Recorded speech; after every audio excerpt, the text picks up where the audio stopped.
All right, so quiz 4 preview in our quadratics unit. Notice up at the top, we've got the quadratic formula, okay? That will be out there for you tomorrow as well. So you just have to make sure you do a few things, do your due diligence before you jump head over heels into these and get yourself into a problem. You're like, how could I get myself into a problem? Well, let me show you, okay? We're going to do number 2 and number 3 here because there's a couple of twists that can mess you up if you're not being careful. So here, my a value is always the number in front of my squared term. My b value is the number in front of my linear term. My term is just x or n or whatever it happens to be. And then my c value is going to be my constant term at the end. You always have to c equals 0 before you can label a, b, and c. Otherwise, your signs get messed up and you're going to end up with the wrong answer. So once I get that, again, little things. Opposite of b. Opposite of negative 1 is 1. And then we've got b squared. Yes, parentheses are important. Minus 4 times a times c all over 2 times a. And we've talked a couple of times about this as well. When I get to here, I would not suggest trying to cram all that stuff under the radical and then hit the button. There's too many parentheses. There's too many opportunities for something to go bad. So what we've said is a better idea, and an idea less likely to cause any issues, is to just type this part into the calculator without the radical. Get out of graphing mode here. Let's try it again. That's better. And just type this stuff in. So negative 1 squared minus 4 times 1 times negative 42. Okay. So once I have that, I'm just going to write that down. I can simplify my denominator. That's easy enough to do. And then I'll go ahead and I'll take the square root of this value. Now, if I'm fortunate and it happens to break down clean, and this one does, 1 plus or minus 13 over 2. But don't stop at that point. Now, if it were a radical answer, then yes, I would tell you you should just stop. But it's not. So what I can do here is I can split these, and I can have 1 plus 13 over 2. I'm going to move this a little further out here so I can actually write it. And 1 minus 13 over 2. Okay, if you can add, again, that's not just going to be like plus or minus 7, because some of you try to make that assumption, and we can't. 1 plus 13 is 14, divided by 2 is 7. But 1 minus 13, and again, use the calculator if you'd like, is negative 12, divided by 2 is negative 6. And I want to take this opportunity to explain, well, why are you putting the parentheses on that? Well, let me show you. Let's type this one in without it. 1 minus 13 divided by 2. That's a different answer. You're like, why? Because the calculator is going to follow order of operations. The calculator sees divide first. So 13 divided by 2 is negative 6.5, and then 1 minus that. Don't want to do that. By putting in the parentheses, you're telling the calculator, I want you to do this first, then divide it. And that's how you're going to get the right answer. So it'd be sad if you do all the right work and then aren't careful with your parentheses on that. So that's one way these can break down. The other one, if we do number 3, now, be cautious here. I don't see equals 0 yet. That has to be, again, equals 0 before I start. So, whatever's there, I'm going to do the opposite, because that needs to be equals 0.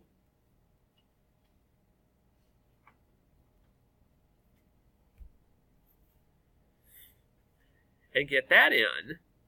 And now I can label my A, my B, bless you, in my C. And plug them in. So it really is with this. This isn't going to be anything that's terribly difficult. It's just going to be, can I keep myself focused long enough for a C all over to A, just to follow along.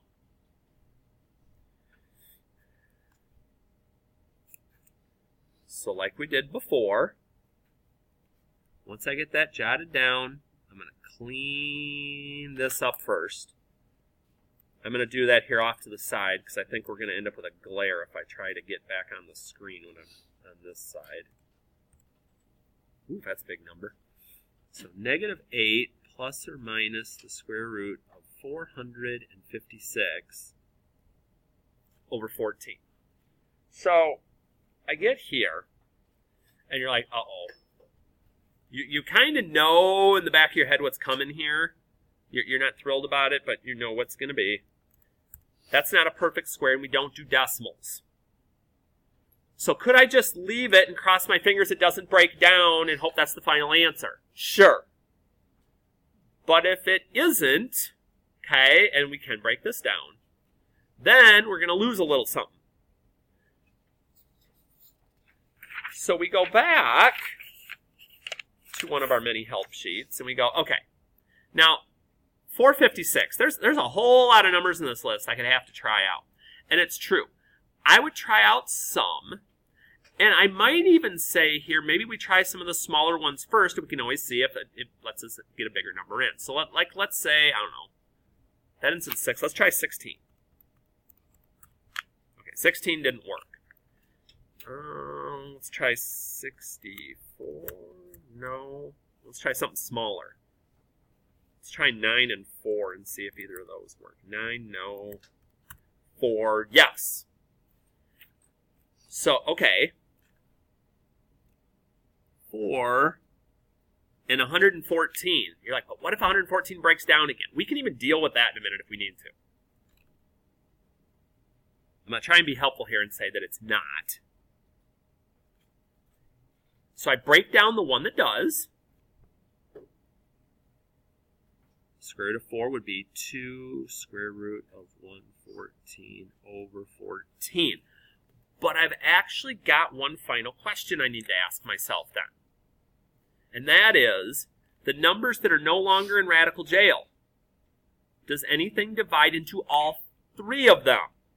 If the answer is yes, and the answer is, okay, these are all divisible by 2. And again, I can put the 1 here in front. I don't have to, though. Okay, that is your best answer. If you get to here, you're going to lose a little. If you get to here, notice, you're going to lose a little less. If you get to here, you get everything. Okay, so it can break down nice and clean. It can break down where we break down a radical, and you may even get an opportunity where the radical doesn't break down at all. But we got to do our due diligence and check into that. Okay, so that's our quadratic formula issues. Now, as we move down, and again, we're going to kind of pick and choose what we're going to deal with here. So let's say we go over to number 6. Is number 6 a good idea, or is number 7 even better? Number 7's even better. So let's do that. So I get to here, and I go, okay, if I see any parentheses, and I do, if there's a sign, especially a negative or a number in front, okay, that's going to get distributed to all the parentheses that are afterwards. So the first things don't get messed with at all. Change the sign. Change the sign. Okay, that's what my negative is going to do. Once I'm here, I've still got to combine like terms. So I find my constant terms. 5 minus 5 is 0. Okay, so that just happens to cancel out. My i's, again, we're just combining like terms. We're just adding them up. -4 plus 6 is positive 2i. Do not add exponents. We're not multiplying. That's all I have for that one. Now, for 5 and 6, there are no parentheses. Just start combining like terms right away, and we can do that. Now, when I get to a problem, though, like number 8, okay, number 8, again, the temptation is always going to be there to just distribute the squared, but that doesn't work. Why not? Well, if we take a moment to write that out, because this is actually what it means. Negative 3 minus 6i squared means there's 2 of these. We've talked before about how you could do classic foiling if you want to do first, outer, inner, last. You know, if that's what's easy to you, do that. If that tends to mess you up and you're not sure what you've done and what you haven't, we've talked about our ability to use an organizational tool where we take each of our sets of parentheses, we put one on each side of a little box like this, and we multiply by the sides to fill in. So once I've got that set, you know, negative times negative is a positive 9. Negative times negative is a positive 18i. Negative times negative is a negative 8. Whoops, no. Negative times negative is a positive 18i, Harty. Woo. And then negative times negative is a positive 36i squared, which gives us our first opportunity in this review to remind ourselves, oh yeah, when we're dealing with i's, we treat them just like a variable, except when I get an I squared that shows up. When I get an I squared that shows up, that equals negative 1. So this really is 36 times negative 1, which would be negative 36. I can actually make that little switch right there. And now all I've got left to do is combine my like terms. And again, all the multiplying is done. 9 minus 36 is negative 27. 18 plus 18 is 36i. Not 36i squared. We're not multiplying anymore. This has I, this doesn't. That's as far as I'm going to go. So that's how you would also treat number 9. Same exact thing. Box that out, or foil it out, combine your like terms, about your business. But it's going to be those little things like here, and I purposefully did it, and we'll do it since we're here. This is no longer a box. There's now a minus in there, and I don't have 2 sets of parentheses. Those are the details that can, you know, mess this all up if you're not really being careful. Okay, if we see pluses or minuses in there, in the middle, do not box or foil that out. So here I just distribute my negative. Move this up a little bit. 4 minus 3 is 1. 6 plus 6 is 12. And we're good and happy.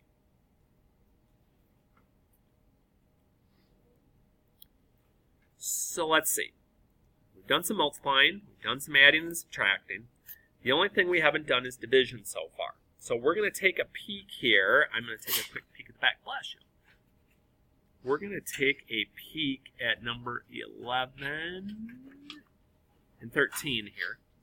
Actually, 11 and 12. That's an even better option. So when we're dealing with I, and we can't have I in the denominator of a fraction. It's not a divisible value. We're going to continue to multiply by what we call the complex conjugate, which basically just means, in normal person English, we're going to switch the sign on our I term. We're going to multiply both the numerator and the denominator by that value. But again, I'm not adding, so I'm going to put my parentheses to remind me of that. Negative 1 times 8 is negative 8i. I is in the numerator, A-okay. Negative 8 times positive 8 is a negative 64i squared. But I remember back from here, oh yeah, I squared is really negative 1.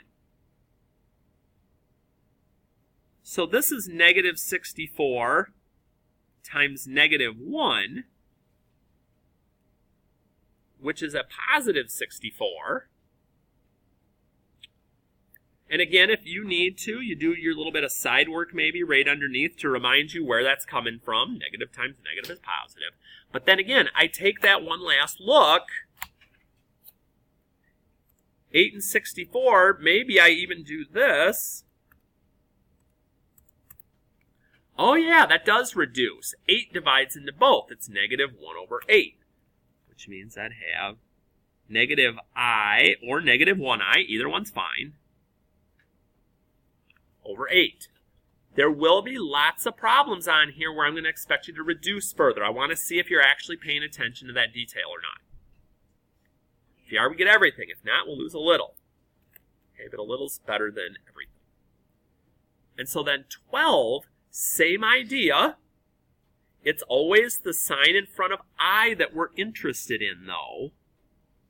Okay, don't mess with both of them, just the I sign. Still numerator and denominator. Up top, there's nothing to FOIL out, but I can distribute that 3.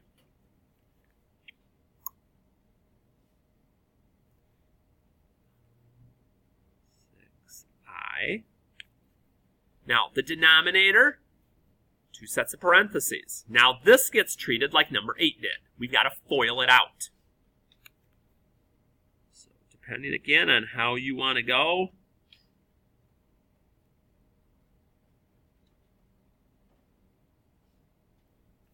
I again just like this a little better because it's organized.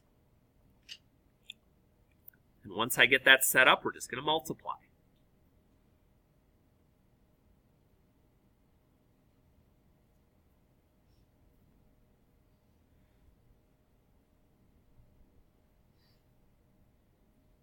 And again, caution on this last one, because I end up with an I squared. And that I squared, again, is negative 1. So negative 4 times negative 1 is positive 4. Now we start simplifying. 64 plus 4 is 68. Negative 16 plus positive 16 cancels out. I'm happy. But the question you will be hearing in your dreams tonight, am I done? Something divides into all of those. Might just be a little number like 2, but 2 is still a number that can divide all the way through. But it has to be something, again, that goes into all 3. Okay, you can't get down to this step now and say, ooh, I can take a 2 out of each of those and keep going here and leave that. It doesn't work that way. So it's all or nothing. Every single term or no terms is how we're going to have to take a look at that. So that's how that would also work when you got up to number 13. You have to multiply stuff out, simplify, and then see, can I reduce it any more? So as we head to the back, solve each equation. Remember to check for, whoops, calm down, Harty.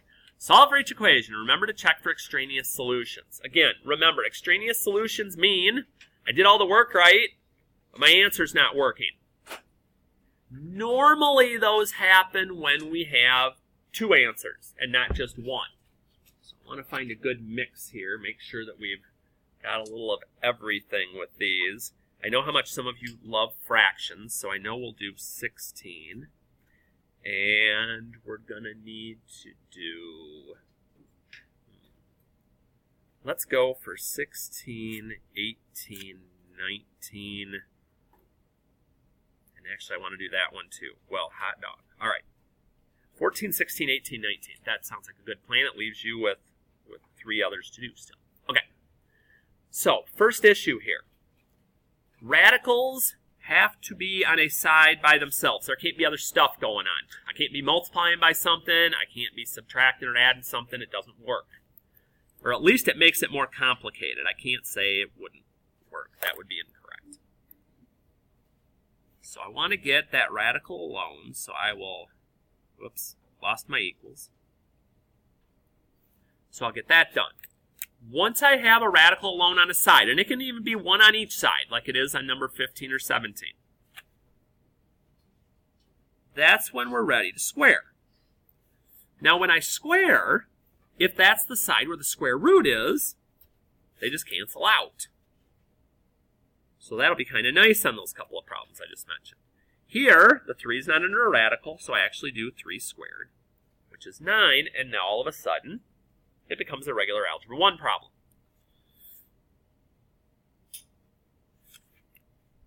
We're going to isolate our x value. So whatever's there with it, we're going to do the opposite.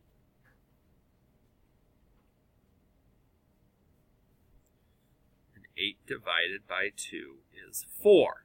Now again, are the odds good that that's going to work since there's only one answer? Yes. Would it really take me that long to double check? No.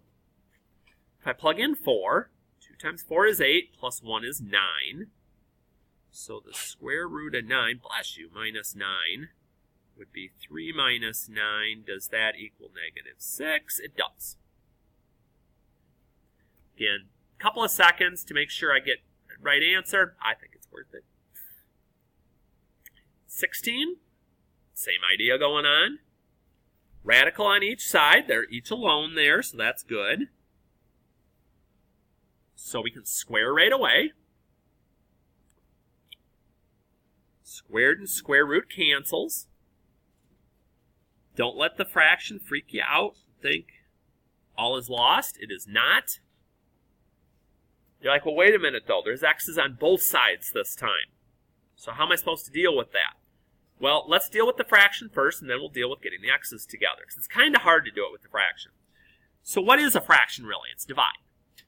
So the opposite of divide is to multiply. So on the left, it just gets rid of my fraction.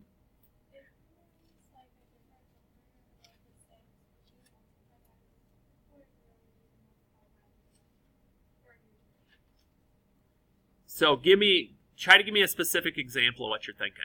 Like if it was 2/6 I personally would still just multiply myself and do it one step at a time. I'd get rid of the fraction, and then if there was like a 2 or something in front of the x still, I'd divide then. You could multiply by the reciprocal there, but I've seen people, when it looks like that, run into some trouble.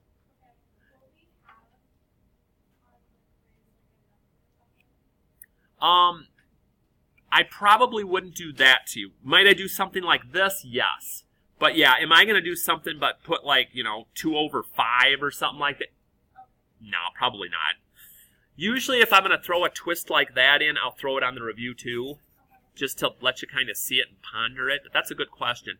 In case somebody's looking at this later and didn't hear it, the question was, what if there had been a value up here? 2, 3, something like that. Would I multiply by the reciprocal instead of just multiplying by the denominator? You can, but a lot of you, I think it'd be good to just still multiply by this value and then deal with that later. But either one would work. Because here a reciprocal would, that'd be kind of nasty. So here, that 6 is going to multiply through to everything.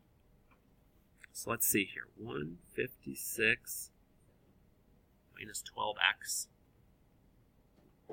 And now, I got x's on both sides. Does it matter which side I get them to? Not really. To me, the easier way is going to be, since this side only has x, to have all the x's over there makes more sense.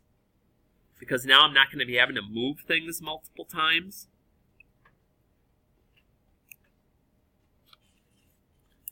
And I can go ahead and divide both sides by 13. And I still get a nice answer. And again, it wouldn't take me that long to check. 12 divided by 6 is 2. So the left side's the square root of 2. This side, plug in 12. I get 26. 2 times 12 is 24. Does the square root of 2 equal the square root of 2? It does. And I know for sure I'm okay. Like I said, you can You can just circle it and cross your fingers, and most of the time with one answer you're going to be okay, but just saying. So then we start moving our way towards the bottom. Now, it doesn't look too bad at the start, and it's really not. Radical's on a side by itself. All right, I square both sides. That part's locking in here for me. Now, the right side, though, doesn't have a radical. So that's actually r squared. We're going to treat this one a little different. If you have a squared term, all your terms need to get to the r squared side. And I know I've mentioned this before in another lesson, but I'm going to mention it again here. Some of you are like, why can't I just minus r squared over? Dealing with a negative r squared, whether it's the quadratic formula, factoring, gives one more place that I can make a boo-boo. I don't want one more place I can make a boo-boo. I want to make sure this is going well. So I'm going to move everything to the r squared side to keep it positive. And at this point, I have a choice. I can factor it, or attempt to factor it at least, or I can use the quadratic formula, which again you're going to have access to. They both will get you to the right place. So, I'm always going to take on, especially if it looks like it's a diamond problem, I'm going to take on factoring more times than not. So I notice my multiply value is negative, which means we have one of each. My add value is negative, which means the bigger number is going to be negative. Multiply to 14, 5 apart, 7 and 2. But don't be content, you're not done. There's an equals here, which means I want to actually know what r is. So, I take each of my sets of parentheses, each of my quantities,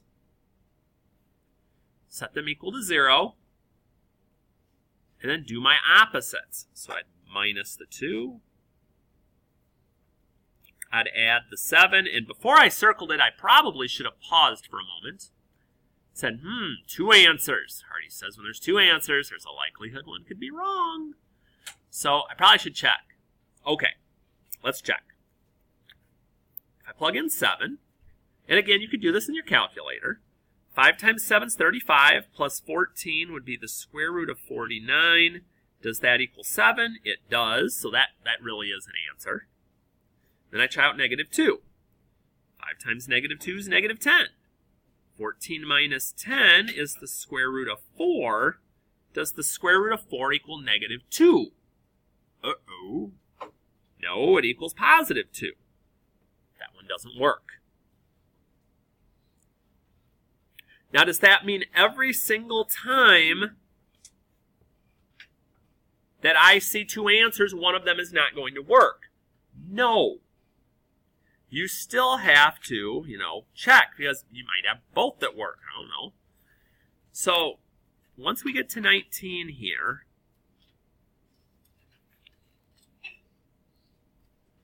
I kind of use 18 for my example at this point. Those guys cancel. Right side's p squared, and here we go again. Everything needs to go to the p squared side. So I'm going to do my opposites.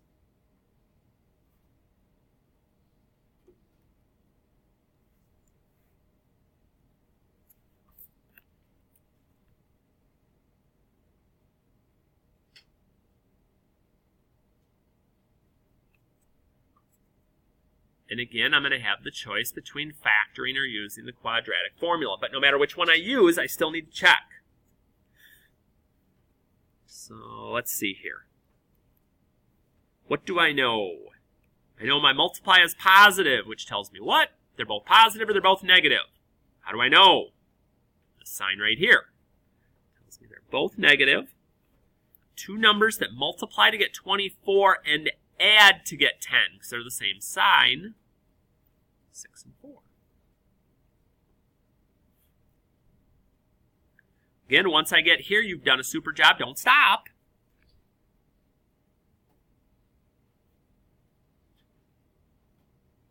We actually want to get those 2 values.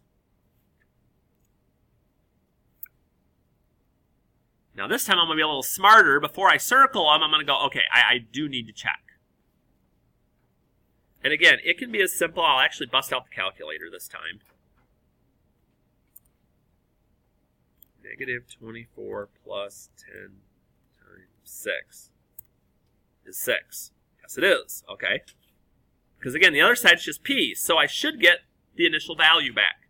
So here, if I plug in 4, I should get 4 out. And I do. Okay, they both worked that time. So they can both work. One can work. You're not going to run into one where none of them work. I mean, that's technically possible, but it's really, really rare. So as I said before, the rest of these, the key will be posted online later. The key's already up front, so if you want to see what the answers should look like, you can. But use the other ones as your examples to work through. And if it's not working, see, okay, is my work the same as that? What's the problem? Or come ask me. But you've got to get that stuff down. So hopefully you get yourselves ready into a position to make your grade have a nice little bump tomorrow.